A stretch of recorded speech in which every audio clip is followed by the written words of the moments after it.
Gadewch I ni weddio. Unwaith eto o Dduw I ni yn diolch I ti am y fraint o cael dod ger dy fron ac I ni yn cyflwyno'n hamser I ti nawr yn galw arna ti o Dduw I drigarhau wrth I mi bresennoli dy hun yn ein plith a bydde di yn tywallt y lan ysbryd arnom ni ar ein gwlad ac ar wledydd y byd. Bendithio'n hamser nawr, helpa ni yn ein haddoliad I ni'n gofyn hyn o trwy enw ac eiddiant i'n harglwydd Iesu Grist. Amen. Gydwch ni ddarllen o air Duw, Jeremeia, yr 8fed benod. Jeremeia, yr 8fed benod ac yn dechrau'n adnod 13. Jeremeia 8, adnod 13. Gan ddifa y difaf hwynt, medd yr arglwydd, ni bydd grawnwyn ar y wynwydden, na ffigys ar y ffigysbren, a'r ddeilen a syrth, a'r hyn a roddais iddynt a medi a hwynt. Pa hamer ydym ni yn aros? Ymgesglwch ynghyd ac awn i'r dinasoedd cedir na distawn yno, canys yr arglwydd ein diw a'n gostegodd ac a roes I ni ddwfr bystol i'w yfed, oherwydd pechu ohonom yn erbyn yr arglwydd.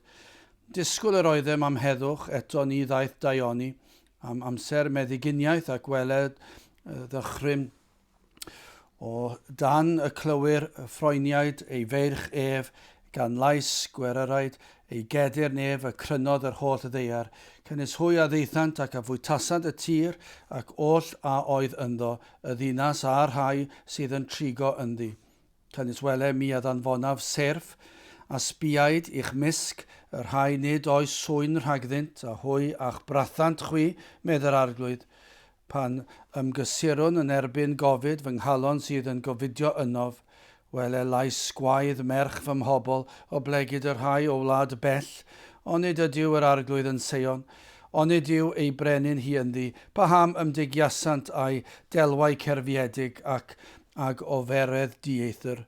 Y cynheuaf aeth heibio, darfu yr haf ac nid ydym ni'n gadwedig. Am bryw merch fy mhobol yn briwyd I galerais, daliodd synder fi. Onid oes driagl yn gilead, onid oes yno ffisigwr. Pa ham na well ha iechyd merch fy mhobol. A bydde bendit Duw ar ei air sanctaidd ef. A gadewch I ni edrych ar y rhan honno o'r ysgrythyr yn arbennig Jeremeia 8fed benod adnod 20, y cynheuaf aeth heibio, darfu yr haf ac nid ydym ni gadwedig. Wel, mae'r ysgrythyr yn llawn adnodau yn disgrifio Duw, yn diwe, yn disgrifio ei berson, ei briodoleddau, a thro ar ôl tro, ni'n darllen fod Duw yn ddiw sydd yn hir ym aros, mor wahanol I ni.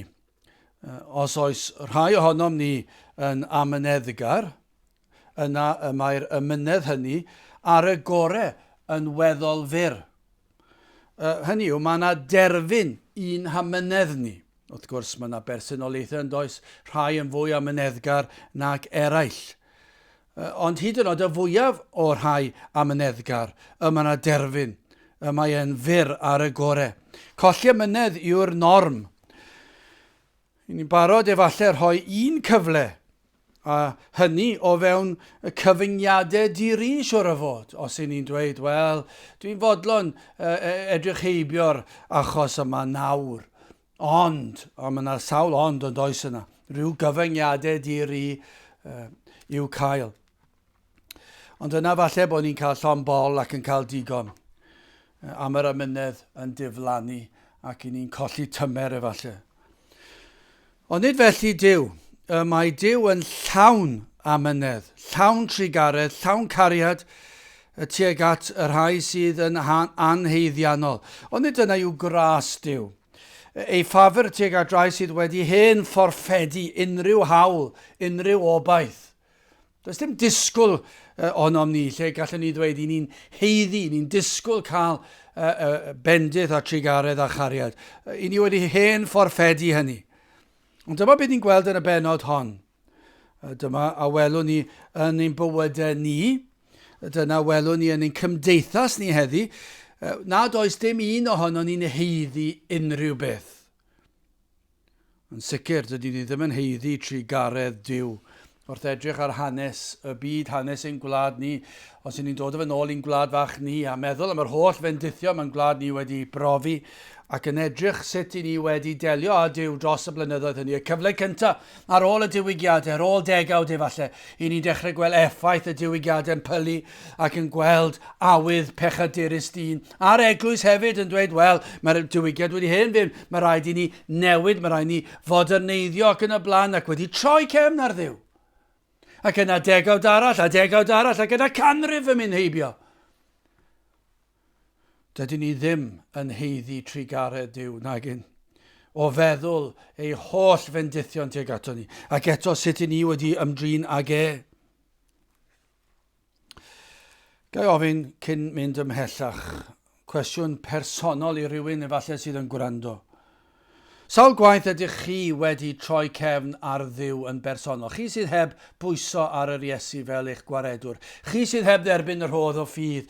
Chi sydd heb brofi y wirth o droedigaeth yn yr enaid. Hynny yw, lle nad ych chi'n gallu esbonio sut ych chi'n Gristion. Mae yna gannoedd, os nad miloedd o bobl sy'n honni fod yn Gristnogion, ond does dim hanes gyda nhw rhywbeth rhyfeddol wedi digwydd. Mae e'n rhywbeth naturiol iddyn nhw. Gafon nhw'i geni mewn gwlad Gristnogol, eithon nhw'r capel ac maen nhw dal yn Gristnogion. Wel, ni'n gwybod yn ôl gair Duw, nid dyna yw Cristnogaeth. Nid dyna beth yw Cristion. Felly chi sydd heb brofi y goruwch naturiol yn eich bywyd chi. Duw yn ymestyn allan ac yn achub eich enaid chi o'r tân fel bethau. Chi, gai ofyn i chi, sawl gwaith i chi wedi troi cefn ar Dduw, sawl gwaith i chi wedi troi cefn ar ei rybuddion a sawl gwaith i chi wedi troi cefn ar ei efengil ar wahoddiad yr efengil i ddod i gredu. Ystyriwch hynny cyn mynd ymhellach, achos mae'r benod yma'n berthnasol iawn i chi. Wel, yn gyntaf, hoffwn ni edrych ar yr adnodau yma o ran baich y proffwyd ac yna pechod y bobl yn ail ac yna'n olaf yn drydedd meddyginiaeth y gwaredwr. Wel, yn gyntaf, baich y proffwyd. Roedd yna gymaint o le i ddisgwyl yn y benod yma, yn hanes pobl Dduw. Roedd yna gymaint o le i ddisgwyl y cawn weld dagrau o edifeirwch. Cymaint o le i ddisgwyl gweld y bobl yn llwythog, yn flinderog, yn dod yn isel radd at yr arglwydd a chyffesu eu pechodau a cyffesu eu bod wedi troi cefn ar yr arglwydd. Byddwch chi'n disgwyl hynny. Gellir deall disgwyl gweld y bobl yn feichus oherwydd eu cyflwr ar hyn oedd yn digwydd iddynt, ar hyn oedd yn mynd i ddigwydd iddynt. Y farn oedd i ddod, ac felly byddwch chi'n disgwyl gweld y bobl yn bryderus oherwydd y cyflwr, ond oherwydd yr hyn oedd nhw wedi wneud i beri bod nhw yn y fath gyflwr. Ond na, dim dyna beth ni'n darllen. Yr hyn ni'n gweld yw gwas yr arglwydd yn dangos galar, a gwas yr arglwydd sydd yn drwm i galon, adnod 18.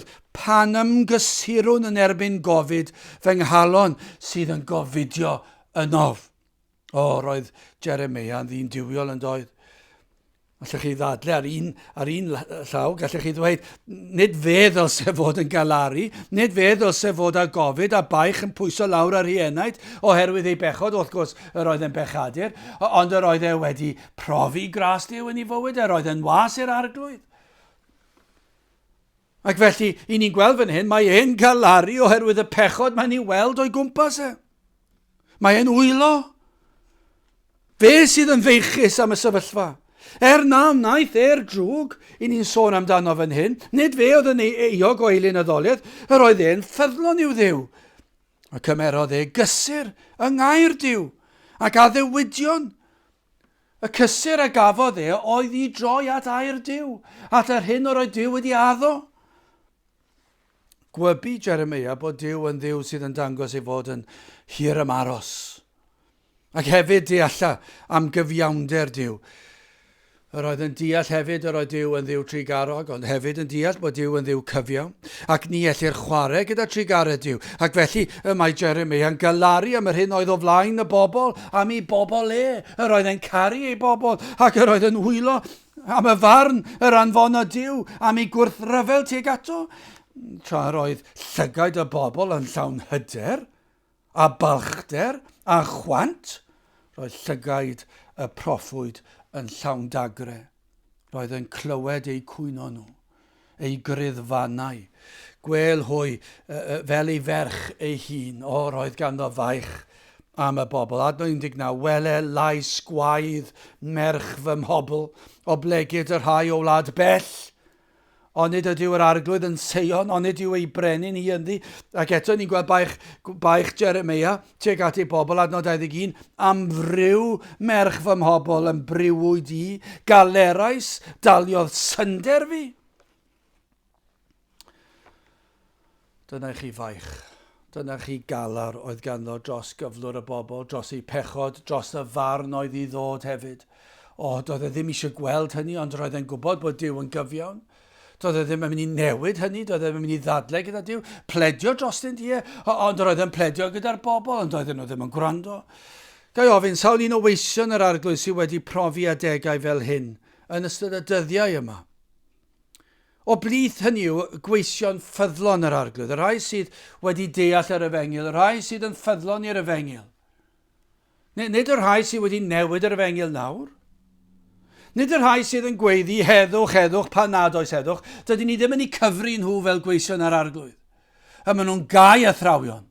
Maen nhw yn cynnig ac yn cyhoeddi efengyl arall. Maen nhw'n dweud bod popeth yn iawn, dewch at yr Iesu a fi popeth yn iawn, dewyswch yr Iesu a fyddwch chi'n blentyn i Dduw. Dyn nhw ddim yn sôn am sancteiddrwydd a ffurdeb ac ymwahanu o'r byd ac edifeirwch. Dydyn nhw ddim yn sôn am dim i felly, so ni ddim yn sôn am yr rhai hynny. I ni'n sôn am y gweision yr arglwydd sydd yn ffyddlon. O blith yr rhai sydd yn gweld cyflwr trienus dyn, y wlad, y byd. Gweision yr arglwydd. Y rhai sydd yn gweld yr eglwys a'r chwal. Y rhai sydd yn gweld fod dros hanner canrif diwethaf o leiaf, os nad y ganrif diwethaf, y ffydd efengyledd wedi dirywio i ryw broffes cnawdol cyfleus. Hynny yw bod y ffydd efengyledd bellach wedi dod yn ryw yswiriant ysbrydol. Hynny yw, i chi'n hoffi crefydd, chi eisiau gwneud proffes, chi wedi dweud y weddi, chi wedi arwyddo'r ddogfen eich bod chi'n credu yn yr Iesu. Ond hefyd i chi'n cael mwynhau'r byd hefyd a bydolrwydd. Chi'n cael mwynhau'r holl addoliant ysgafn ac yn y blaen. Ond mae yna rhyw fath o yswiriant fel hyn. Dwi'n cael y byd, ond hefyd dwi wedi gwneud rhyw broffes. Dyna beth i ni'n gweld. Gweision ffyddlon a pobl Dduw sydd yn ffyddlon, sydd yn gylaru am yr hyn maen nhw'n ei weld yn ein gwlad ni. Yr rhai sydd yn honni credu, ond hefyd yn dal ymlaen i fydolrwydd a chwant ac anfoesoldeb a balchder. Yr addoliad yma sydd wedi dirywio i wasanaeth o adloniant, sydd yn dyrchafu doniau a lleisiau, yr rhai sydd yn arwain. Mae yna rhyw derm nawr ond oes, chi'n cael arweinwyr addoliad. A chi'n cael rhywun efallai sydd gyda rhyw gitar neu drymiau neu rhyw allweddellau ac yn dod ac maen nhw'n sefyll yna, maen nhw'n canu a maen nhw rhyw dôn bach modern sydd yn sentimental ac yn hybu rhyw deimlad ac yn meddwl mae addoliad yw hyn ac yn dod mewn rhyw wisg lle mae'r byd fel beth nhw'n mynd i rhyw glwb nos, does ddim lot o wahaniaeth a mae rhyw sŵn yn mynd o gwmpas y lle a rhyw fwynhad a mae pawb wedi cael amser da, nid yna addoliad yn ôl Caerdyw. Ond mae gwir gweision yr arglwydd, gwir bobl yr arglwydd, maen nhw'n torri cylonau i weld hyn. Be sydd wedi digwydd yn ein gwlad ni? Mae'r addoliad fel maen nhw'n addoli bal. Mae yna fydolrwydd rhemp yn yr eglwys yn y byd. Dyw hwn ddim yn addoliad ysbrydol. Dyw hwn ddim yn addoliad o un sydd wedi gweld ei pechod ac sydd wedi galaru oherwydd ei pechod wedi gweld sancteiddrwydd yr arglwydd. Nid dyna beth sy'n ni'n gweld heddi. Ac mae wedi digwydd, mae wedi mynd ar draws y wlad i gyd, gwledydd y byd. Dyma yw'r norm. Os oes na grefydd, oes na proffes o unrhyw fath, dyma'r proffes bellach. Mae'r gwir proffes sy'n ni'n gweld yng Nghaerdyw o sancteiddrwydd a dywioldeb wedi bron iawn hen fynd. Allech chi ddychmygu Jeremeia a'i lyged yn llenwi gyda dagrau. A falle bod yna ambell i was yr arglwydd. Falle bod yna ambell un. Dwi'n siŵr bod yna ambell un i gael yn ein gwlad fach ni sydd yn galaru o sil i sil. Ac yn mynd i'r pwlpit efallai, os i ni'n gallu mynd i'r capel, os i chi wedi ail-agor, ac yn mynd i'r pwlpit, ac i chi'n gweld cynlleied sydd yn dod, gan pam dod cynlleied yn dod, achos chi'n addoli yn yr hen ffyrdd, achos chi'n darllen yr hen gyfieithiad o gair Duw, achos chi'n pregethu am 45 munud, achos chi'n codi'ch llais tipyn bach yr uchel, ac yna dyw pobl ddim eisiau dod i hynny. Be maen nhw eisiau gwneud? Maen nhw eisiau mynd i capeli ysgafn, sydd yn caniatáu nhw dorri'r saboth, sydd yn caniatáu bydolrwydd, sydd yn caniatáu anfoesoldeb, sydd yn caniatáu bob math o bethau, ond yn caniatáu addoliad fel addoliad y byd.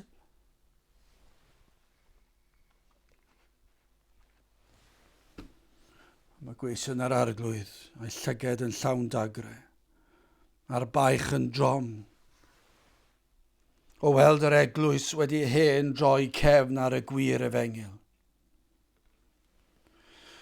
Ond hefyd yn gweld y byd yn mynd yn bellach ac yn bellach. Byd sydd ddim yn gwybod am fodolaeth unrhyw efengil bellach, unrhyw dduw siwr o fod. Yr anghrediniaeth, yr anfoesoldeb wedi mynd mor bell ond yw e. Y dathlu yr anfoesoldeb. Mae yna ddathlu mawr, mae yna i daflu fe eich gwyneb chi. Mae'n anodd yn diwy, ddychmygu unrhyw adeg lle byddai pethau'n gwella. Ond ydyw e, mae'n warth arno ni, fe ddylsyn ni wybod.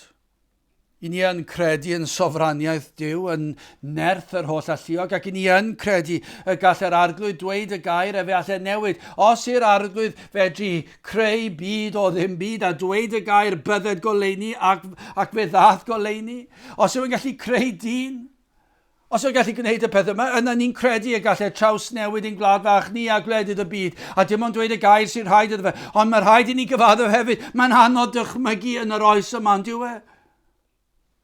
Mae di mynd mor bell. Mae di mynd mor bell yn y byd. Mae di mynd mor bell yn yr eglwys.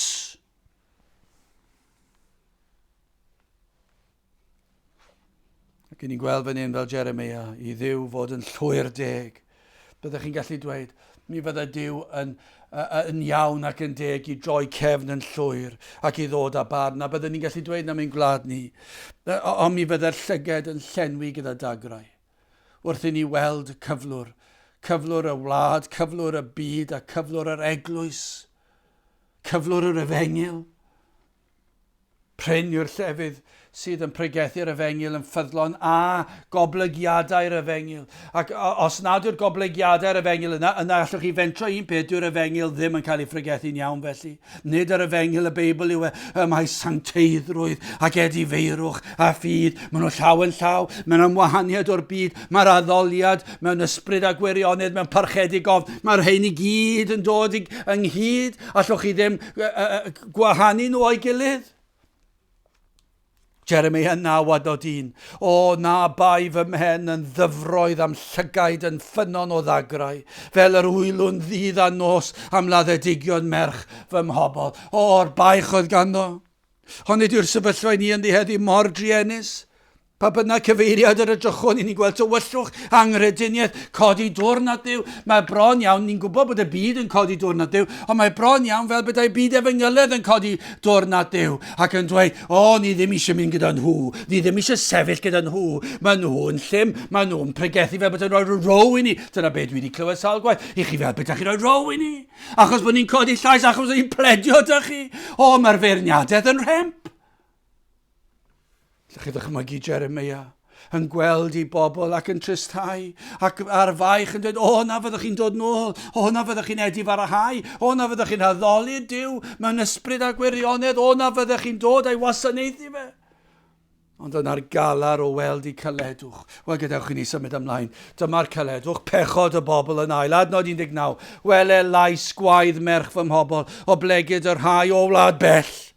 Nid ydyw yr arglwydd yn Seion, nid yw ei brenin hi ynddi, pa ham am digiasant a'i delwau cerfiedig ac a goferedd diethyr. Be mae'r adnod yna'n ei olygu? Wel, ni'n gwybod roedd na farn i ddod. Roedd y bobl yn cwyno am hyn yn ofni. Jeremeia, sewch chi nôl i'r 5 bennod a'r 15 adnod, wel mi a ddygaf arno chwi ti Israel genedl o bell. Medd yr arglwydd, cenedl nerthol ydyw, cenedl a fi ers talm, cenedl ni wyddos ei iaith, ac ni ddeallu beth a ddywedant. Roedd y bobl fel betaint yn disgwyl i Dduw ei hachub. Mae dyna oedd ei hawl. Ni'n bobl Dduw. Fe fi Dduw yn ein hachub ni, a pam dwi ddim wedi. Yn pwynt o bus o Dduw, fel petai ef ar fai. Pam nad oedd e wedi dod i'w hachub, y cynheuaf a aeth heibio, darfu yr haf ac nid ydym yn gadwedig. Pam dwi ti ddim wedi achub ni? Pam i ni yn y cyflwr yma? Ac yn pwynt o bus, a Duw, i'n dechrau gweld yr adeg yn dod lle na fydde help ar gael, maen nhw'n dweud. Mae'r gaeaf yn agosau, ac nad oedd gobaith felly fyddin o dod i'w gwared nhw. Mae'r haf a'r gwanwyn wedi hen fynd. Y cynheuaf aeth heibio, darfu yr haf, ac nid ydym gadwedig. Mae'r gaeaf yn agosau. Does dim gobaith nawr y fydd na achubiaeth yn dod i ni. Ac y sefyllfa o anawbaith, y tymhorau'n hedfan heibio, y cyfleoedd am waredigedd wedi dod a mynd. Ac i ni dal hebyn hachub, maen nhw'n cydnabod hynny, ond yn hytrach na throi at Dduw a chyffesu, maen nhw'n parhau yn eu hangrediniaeth ac yn beio Dduw. Nid ydynt yn ystyried o gwbl yr angen i edrych arnynt eu hunan. Dyn nhw ddim am eiliad yn meddwl, oes na rhywbeth i ni wedi wneud o'i le. Ydy ni wedi pechu? Ydy ni wedi gwneud rhywbeth na ddylsyn ni? Yn ei cwyno, ni'n gweld adnod 19, wele lais gwaedd merch fy mhobl, o blegyd yr rhai o wlad bell, y farn sy'n dod. Ond nid ydyw yr arglwydd yn Seion, ond nid yw ei brenin hi ynddi. Dyna be maen nhw'n disgwyl. Maen nhw'n cwestiynu Duw, i ni'n bobl i Dduw. Mae ganddo ni frenin. Yn gweld yr ateb yma'r arglwydd yn ei rhoi. Paham ymdigiasant a'i delwau cerfiedig ac ag oferedd diethyr. Mae'r arglwydd yn dweud wrthynt eich eilyn addoliaeth. Eich bod wedi plygu lawr at dduwiau eraill. Bod ganddoch chi addoliad cnawdol. Dyna pam nad oedd gwaredigedd, dyna oedd ei pechod, ei gwrthodiad i geisio'r arglwydd a cheisio duwiau marw yn lle. Ei haddoliad o dduwiau cnawdol, mewn dulliau cnawdol. Roedd yr addoliad o'r eilyn addoliaeth yma, o'r eilinod yma, yn llawer mwy cyffroes yn doedd e. Roedd y gerddoriaeth yn well. Roedd na ddawnsio, mi fydda na noethni siwr o fod. Mi fydda na pob math o bethau bydda. Bydda'r addoliad wedi bod llawer mwy o dant yr ifanc. Ac felly mi allech chi weld yr Iddewon yma, mi allech chi weld pobl Duw yn dechrau gweld, i ni eisiau troi at math arall o beth. I ni'n cael lot fwy o hwyl gyda nhw, i ni'n cael lot fwy o hwyl yn y byd, i ni'n cael lot fwy o hwyl gyda'r eilyn addoliaeth, ac felly fe droesant at dduwiau marw, ac addoliad cnawdol. Ac gwrthodant edi farhau a chyffesu eu pechod. A be ddigwyddodd aeth i caledwch yn fwy caled wrth iddynt godi dyrnau at Duw. Ac yna, mae hwnna warthus yn diwedd, beio Duw, ble rwy ti te? Dwi ti ddim wedi dod i'n hachub ni. Beth oedd i pechod nhw? Wel, i pechod oedd hyn, wrth i'r farn ddod. Yn cyntaf, wnaethon nhw ddim cydnabod pam roedd na farn. Lle chi ddechrau fyna? Doedden nhw ddim yn fodlon cydnabod i pechod. Doedden nhw ddim yn fodlon cydnabod bod nhw wedi troi oddi wrth Dduw. Doedden nhw ddim yn fodlon codi llaw fyny ac dweud i ni ar fai ac yna plygu pen. Be wnaethon nhw? Fe wnaethon nhw ddechrau edrych i fannau anghywir am waredigedd. Ac yn lle troi yn edifar at Dduw, troesant at yr eithtiaid am waredigedd. Roedden nhw yn gobeithio nawr yn gwan galoni ac yn cwyno bod y gaeaf yn dod, ac felly bydd fy'n anodd i'r eithtiad dod yn ystod misoedd y gaeaf, ac felly roedden nhw'n ofni ac yn cwyno ac yn galaru, ond ddim yn galaru mi pechod. Roedden nhw'n galaru am y rheswm anghywir ac yn chwilio i'r eithtiad, dowch chi helpu ni. Lle dylsyn nhw wedi troi at Dduw? Mae hwn mor gyfarwydd yn diwedd. Yn gwely'r pobl, yr eglwys yn troi at y mannau anghywir am help heddiw dros y ganrif ddiwetha. Yn dibynnu ar nerth ein hunan.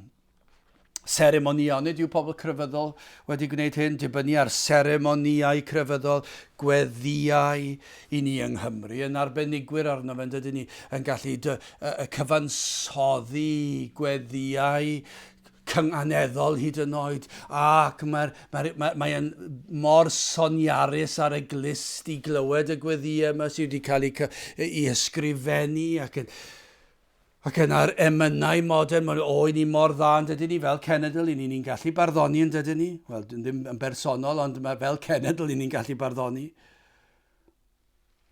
Ac felly chi'n gallu gweld y crefyddol yn ein gwlad ni, yn dibynnu ar ei crefydd, ar ei mynychu ambell i gwrdd, gweddiau nhw, eu canu nhw, cymanfaoedd canu ni. I ni'n gweld, i ni'n gwybod yr emyn dôn, ac ni'n gallu canu'r bas a'r tenor, alto, soprano, ac i ni'n gweld yr morio canu, ac falle maen nhw'n canu am bechod, ac am golledigedd, ac am waredigedd, ddim clem am beth ni'n canu, ond ddim yn sylweddoli ni'n canu am yr Efengyl Sanctaidd. Ond falle'n ddibynnol ar y canu, yn ddibynnol ar y cyfansoddi o'r weddi, o'r cyfansoddi o'r bregeth efallai.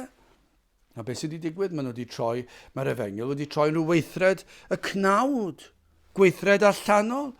A beth ni'n gweld ofer yw'r cyfan? Ni allwn fod yn ddigon da i blesio gofynion Duw, gallai'n crefydd ni byth fod yn ddigonol i blesio Duw.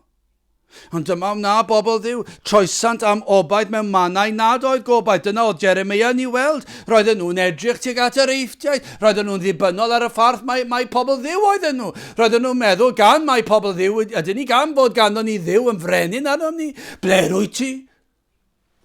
A felly, i ni'n gweld yn ni fel cenedl. I ni yn wlad grefyddol Gristnogol arfer bod. Ac felly mae yna rhyw ddisgwyl i ni'n caru'r pethau. I ni'n caru'r emynau. I ni'n caru ac yn mwynhau gwrando ar bregeth. Cyn belled dwi ddim yn un efengyledd, neu'n sicr ddim yn un sydd yn taro'r hoelen ar ei phen. I ni eisiau un math arall o beth, ond i ni'n licio clywed y llais Cymraeg a'r geiriau yn llifo allan, ac mae yna rhyw sain prydferth ar ein clustia ni.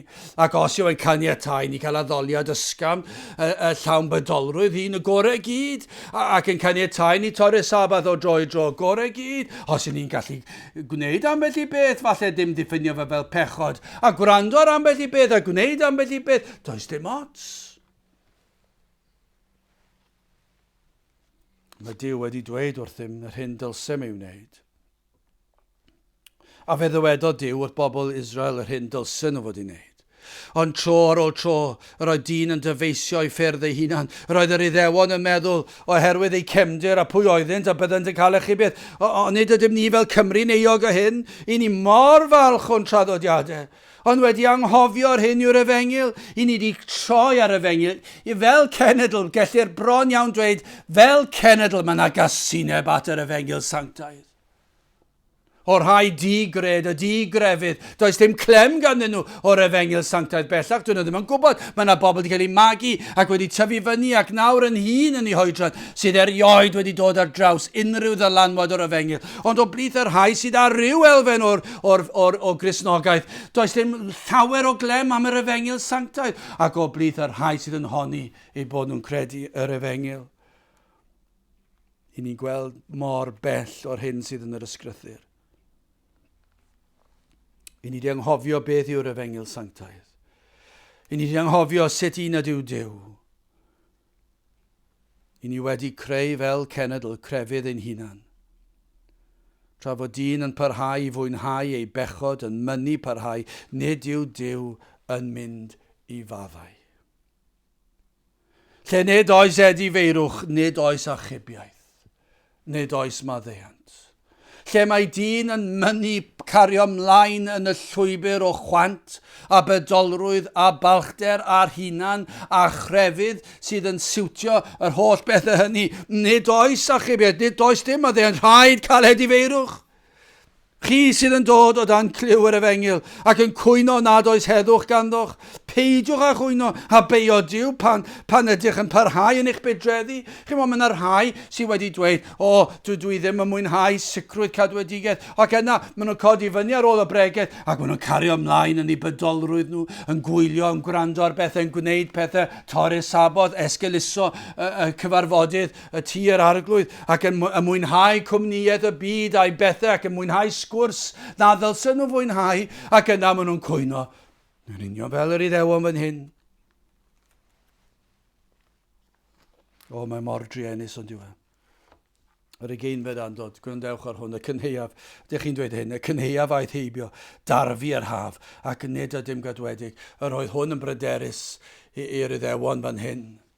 Yr oedden nhw'n gweld y sefyllfa, ond oedden nhw ddim yn galaru am yr rhesymau cywir. Wel, yn olaf i orffen, meddyginiaeth y gwaredwr, mae e'n sicr yn druenus y cyflwr yr oedd y bobl yn ddi. Y methu gweld ble roedd y waredigaeth i ddod. Roedd ganddyn Dduw ei gyfraith, ei air, ei weision, roedd ganddyn nhw Jeremeia. Roedden nhw dal yn parhau yn eu hanfoesoldeb a'i heilyn addoliaeth. Roedden nhw am waredigaeth ond methu weld. Roedden nhw'n chwilio amdano o'r eithdiaid, o bwy oedden nhw. Doedden nhw ddim yn edrych yn y mannau cywir. Yr holl feddyginiaeth oedd o flaen, o dan eu trwynau. Roedd yna, gwrandewch ar adnod 22, onid oes driagol yn Gilead, onid oes yno ffisigwr, paham na wella iechyd merch fy mhobl. Be mae'n dweud? Oes yna ateb, oes gobaith. Wrth gwrs bod na, am ddarlun. Roedd na resin iachusol yn llifo o goed yr ardal. Ac roedd meddygon yn manteisio ar y resin yma oedd yn dod o'r coed, y triagol, y balm yn Gilead. Ac felly mi fydd yna feddygon yn dod ac yn creu y meddyginiaeth yma ac yn helpu pobl. Roedd yna ddigon o gymorth yno. Ac felly mae darlun ysbrydol yn cael ei rhoi fan hyn. Am ddarlun o bobl Dduw. Roedd meddyginiaeth i'w cyflwr ysbrydol trienus. Yr holl freintiau oedd ganddyn nhw. Ond oedden nhw ddim wedi weld e. Ac heb fanteisio arno. Ac roedd e yno. Roedd Jeremeia wedi dweud wrthyn nhw. Ac i chi sydd yn gwrando, i chi wedi clywed yr efengil, falle syl ar ôl syl. Ac i chi ddim wedi gwrando, i chi ddim wedi ceisio. Pam i chi dal yn edrych i rywle arall, i chi dal i bwyso ar eich gweithredoedd da chi, chi dal i bwyso ar pwy o'ch mam a'ch tad, i chi dal i bwyso ar fo chi'n mynd i'r capel, neu chi dal i bwyso ar bo chi'n neis i'ch cymdogion chi. Neu falle rhai hefyd sydd yn parhau yn dymuno pethau yma, ond efallai yn parhau yn eich pechod. I chi ddim yn gweld eich pechod. Roedd gan yr Iddewon, yr holl ffreintiau. Roedd y feddyginiaeth yno iddyn nhw. Gair Duw. Cawson nhw gair Duw wedi rhoi iddynt. Cawson dy gyfraith. Cawson Jeremeia ei hun. Dyna chi fendithion y cawson nhw. Beth oedd hyn i gyd yn pwyntio ato, roedd yn pwyntio at Grist. Gafodd y bobl i pwyntio, i harwain at Grist. Yr ateb yw cyflwr o farwolaeth. Dyna be gawson nhw. Bod y Meseia yn mynd i ddod. Bod yna ateb yw cyflwr trienus, bod Iesu Grist yn mynd i ddod, a fe ddath yn dod, ni'n gwybod hynny i ni, cyflawnodd yr hyn oll oedd ei hangen, rhaid oedd cael perfeithrwydd, mwyn cael echubiaeth. Ac i ni'n gwybod na allwn ni byth cyflawni hyn, ond dyna pam dath Iesu Grist, dyna pam roedd Jeremeia yn cyfeirio ato. I hwn, i'r Meseia, i Grist fodloni'r tad. Mae Duw yn gyfiawn. Rhaid cael cosb am bechod. Ond fe gymerodd Iesu Grist y gosb yn eich lle chi. Mae wedi cymryd ar y goroes. Oes ateb i'ch cyflwr chi? Oes gobaith yn yr anobaith sydd o'n cwmpas ni? Oes modd cael heddwch cydwybod a heddwch a Duw? Oes yna llygedyn o leini yn y dyddiau tywyll yma? Wel, wrth gwrs bod yna. Oes, mae yna feddyginiaeth. Dewch at yr un sydd yn cynnig y feddyginiaeth. Crist yw y feddyginiaeth. Dyna beth o Jeremeia yn dweud. Onid oes driagol yn Gilead? Onid oes yna ffisigwr? Paham na wella iechyd merch fy mhobl. Mae'r ateb yna. Mae yma i chi. Dewch at Duw. Dyna beth mae'n dweud. Dewch at yr un sydd yn cynnig y feddyginiaeth, neu allwn ni ddweud mewn ffordd arall, dewch at Grist, yr un yw'r feddyginiaeth. Iesu Grist yw y feddyginiaeth. Yn y cyfnod trienus sy'n ni'n byw yn ddi heddi yn y pandemig yma. I ni'n gweld ond ydyn ni gair Duw yn gwbl fanwl drwy'r amser yn disgrifio cyflwr dyn. Yn disgrifio natur ddynol, yn disgrifio sut un yw Duw, dyna beth mae Beibl yn ei ddweud. Ond beth ni'n gweld heddi yn y dyddiau yma, wrth rand ar y newyddion a edrych yn cwmpas ni, dim unwaith ni'n gweld dyn yn ystyried a yw Duw yn rhybuddio. A yw yn rhoi yn ei drigaredd ei fod yn hir am aros, mae'n rhoi cyfle i chi deffrwch. Ydych chi nawr yn mynd i droi ata i? Ydych chi nawr yn mynd i ystyried eich pechod? Ydych chi nawr yn mynd i ystyried bod rhaid i chi droi at eich crewdwr? Ydych chi'n mynd i ymateb? Ond beth ni'n gweld? Pryn yn gweld unrhyw ymateb. Pryn iawn i'r bobl sydd yn meddwl, a ydyn ni wedi pechu o gwbl. Pryn iawn i ni'n gweld o edifeirwch. Mae na rhyw faich yn yr adnod yma. Y cynheuaf aeth heibio, darfu'r haf ac nid ydym ni gadwedig, wel mae hwnna'n sicr. Ond mae yna rhyw elfen ond diwe, mae yna rhyw elfen pan ych chi'n edrych yn fo o ochr arall, mae'r tymhorau yn mynd heibio, ac mae'r cyfnod o geiaf yn agosau. Ac i ni'n gweld terfyn bywyd mae'n agosau. Bob yr un ohono ni, mae'n carlamu yn diwe. Hyd yn oed os cawn fyw tan mynd i dros gant. Be fydd yn hedfan heibio? A beth i ni wedi wneud? Mae'r cyfleoedd wedi bod yna. Ac eto heb fanteisio, falle bod yna rai sydd yn gwrando, sydd wedi cael ei magu ar ei lwydydd Cristnogol. Fe gawswch chi adegau o gynheuaf ac haf. Fe gawswch chi weld bendithion, fe gawswch chi brofi pethau, fe welwch chi bethau, fe glywoch chi bethau, ond wnaethoch chi ddim manteisio. Ac nawr mae'r cyfnod o eiaf yn dod, a chi dal ddim yn gadwedig.